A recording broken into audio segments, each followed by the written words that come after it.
Euh, Pardon. Hugo Prévost pour LFI.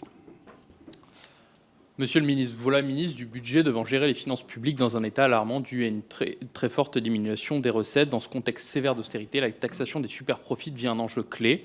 Pour rappel, les entreprises du CAC 40 ont réalisé 146 milliards de bénéfices en 2023, pendant que les actionnaires de ce pays ne cessent de s'enrichir. Les Français subissent l'inflation sans voir leur salaire augmenter.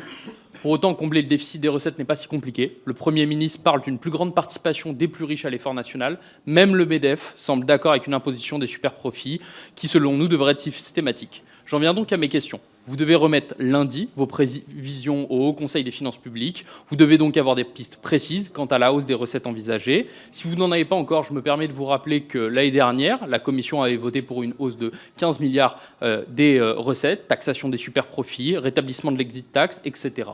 Si c'est ce que vous nommez des mauvaises idées, est-ce que vous pouvez être beaucoup plus précis sur ce que vous nommez des bonnes idées et nous les détailler ici, parce que cette remise lundi prochain ne doit pas être préparée dans le week-end, j'imagine. Merci. Messieurs les ministres. Merci, Monsieur le Président. Monsieur le député, nous n'avons, et ce n'est pas une surprise, pas la même analyse du fait que les entreprises créent de la richesse en France.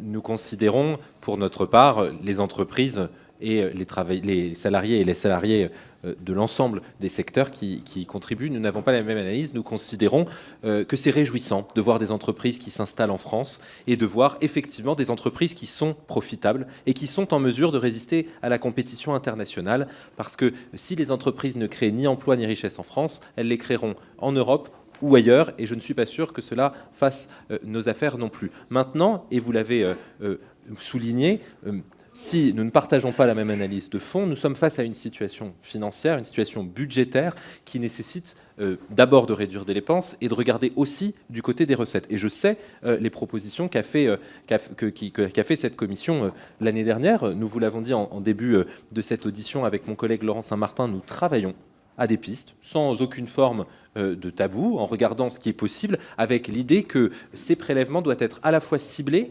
exceptionnels, et ne pas décourager celles et ceux qui, cette dernière décennie, ont fait le choix de s'installer en France, de créer des emplois et de produire de la richesse au bénéfice des Françaises et des Français. Merci. Donc il y aura un peu de rendement, ce que j'ai compris dans votre optique. Excusez-moi, j'essaye d'alterner les groupes.